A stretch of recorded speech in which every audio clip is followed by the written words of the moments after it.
又嚟啦，烽火台啊，星期四晚又嚟啦。咁啊，今晚有邊3位台長？我自己之外咧，仲有譚大炮、譚志強，仲有咧李展鵬啊。今個禮拜講乜嘢啦？唔使諗啦，梗係呢個啦。特首選舉唯一得一個候選人啦。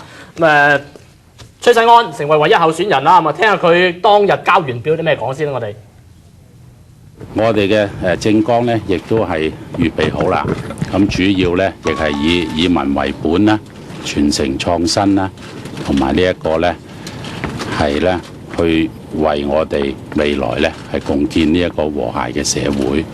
咁我哋將會咧係充分咧係透過唔同嘅渠道咧係聽取廣大市民嘅意見。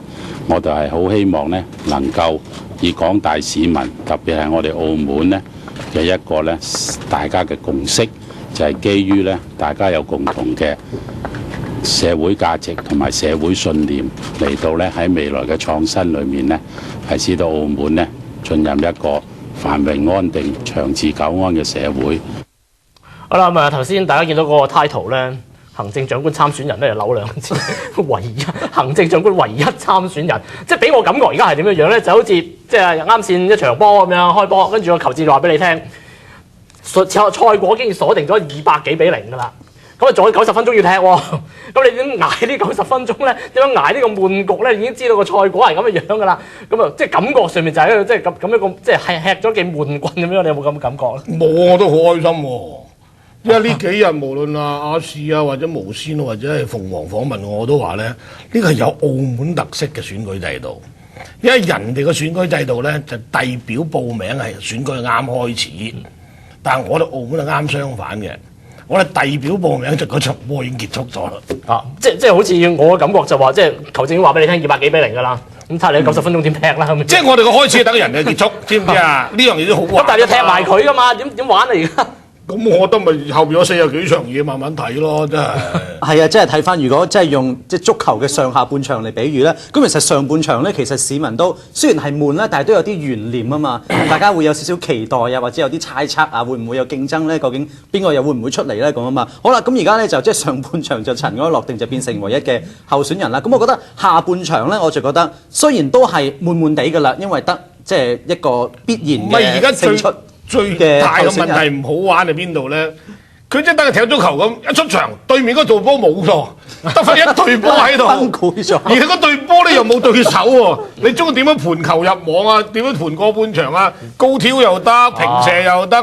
後腳踢又得，即係可以咁，你知唔知啊？係啦，咁而家就睇下點樣能夠即係話力挽狂瀾，令到向觀眾交代。冇錯啦，向觀眾交代就係令到嗰紮球迷唔好割凳或者唔好騷動咧，就係話究竟睇下下半場能唔能夠好睇少少啦。所以係好考啊，崔生你能力。係啦，冇錯啦。咁我哋而家睇下阿崔生，即係話佢宣佈啲球技點樣咧？嗱，宣佈有40幾場嘅活動啦。咁其實我哋計下個時間，即係距離正式嘅選舉日726咧，咁其實仲有差唔多就係40日喎。咁所以如果有40幾場嘅話，即係話幾乎以後日日都應該有啲活動，有啲嘢俾我哋睇下喎。係啦，咁另外咧有3場嘅公聽會咧，據講係招待公眾嘅。咁咧仲有咧係面對300個選委嘅答問大會。咁咧即係話我哋話雖然咧之前係悶局，下半場都可能係悶局，但係咧如果中間咧即係話我哋話佢能夠使用翻呢啲答問大會啊、公聽會啊，即係能夠做翻一場好戲，就係話喺呢段時間爭取多啲市民支持同埋認同嘅話咧，咁我諗呢場波都唔會話即係引起不滿得咁交關咯。雖然都係大局已定。其實後邊咧都係睇個公關 show 做成點嘅啫。事實上，澳門人咧即係一般嚟講要求都唔高嘅。你只要公關 show 做得掂咧，我覺得咧應該都係個認受性都唔會太低嘅。但係你頭先睇翻阿崔生啲球技咧，即係啲應對技巧咧，喂悶騷嚟到，我真係覺得係一個又唔能夠咁講嘅，因為首先我要同大家講咧，呢幾日我一直都同我啲外國記者強調咧，就係呢種制度唔係我哋澳門人要嘅，你知唔知啊？你要睇翻個歷史，因為過去20幾年，我從中英聯合聲明、中葡聯合聲明簽署以嚟咧，到基本法草擬啊、通過啊，到中英爭拗，到而家回歸呢十幾年咧，你要知道呢套制度有一套歷史背後嘅恩怨喺度嘅。個因係咩咧？就係同1992年9月咧，彭定康嚟香港做港督有關嘅。就係由於彭定康嚟到香港做港督，引起中英爭拗，就引起中央對香港嘅唔放心，於是咧就喺特首嘅選舉辦法裏邊咧就加好，同埋特別係嗰個基本法嘅附件一、附件二裏邊加好多嘢上去之後咧，就極力希望唔能夠讓民主派人能夠出任香港嘅特首，咁先有套咁嘅制度出嚟啫嘛。咁就越玩越核突啦。當然就係第一次咧就係、都 OK 有4個人出嚟選，第二次就同我哋今次崔生出嚟選一模一樣，即係講難聽就做壞咗個頭。你知唔知啊？第三次都好爭少少，話掹翻1成，就係有個梁家傑出嚟同曾蔭權陪跑啦咁。即係你睇中間有一段咁嘅過程嘅，亦即係呢套制度唔係我哋澳門人揀嘅，係北京對香港有一套諗法，唔希望啲民主派嘅2個明星候選人，即係李柱銘或者司徒華，通過直選取得特首呢個位置，就困住香港人，韞到你老為止。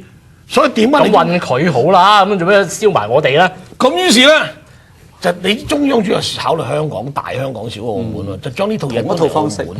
咁我哋澳門人就監粗梗呢個制度咯。嗱，呢個因緣係咁嚟嘅。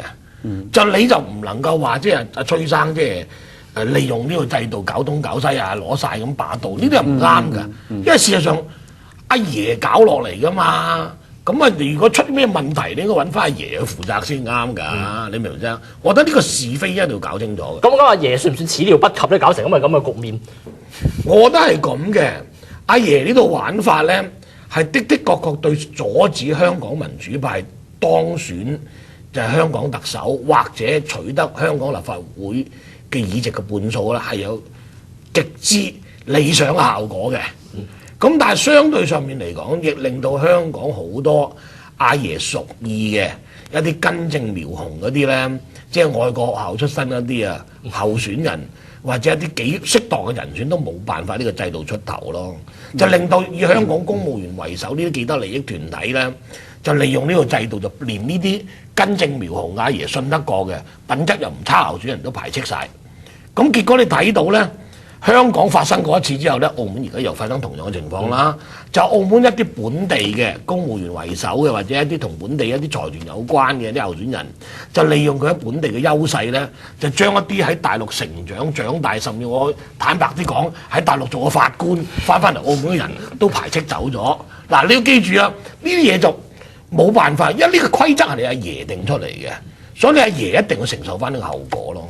其實講開遊戲規則咧，即係我自己都觀察，即係話最近澳門人對於第三屆嘅特首選舉咧，即係話因為澳門喺第一屆同埋第二屆嘅時候咧，基本上就係一個當然嘅人選，同埋咧係叫做眾望所歸嘅。咁我覺得喺當時嘅澳門人咧，就似乎係唔係太需要去檢討個遊戲規則係點玩法嘅，因為事實上反正就係一個理所當然嘅人選擔任㗎啦，亦都大家都係意屬係佢擔任嘅，亦都得到市民嘅支持。咁但係而家去到第三屆咧，即係話對於嗰個人選係大家比較多猜測或者比較多唔同聲音嘅時候咧，我覺得似乎就好多澳門人就開始咧就係睇翻嗰個選舉制度啦。咁咧，我覺得今次有一則小新聞係好有趣嘅，就係話咧有一位咧姓容嘅市民咧，其實都有興趣參加特首選舉。咁咧，但係咧佢就同傳媒講啦，佢就話咧佢冇辦法去接觸嗰啲選委嚇。咁咧即係話咧就係儘管而家係一個間選係300個人選嘅委員會都好啦，似乎咧連呢300個人嗰個功能啊都唔係發揮得好好，咁以致咧係其他係想爭取支持嘅一啲嘅候選人咧係根本係冇辦法係聯絡都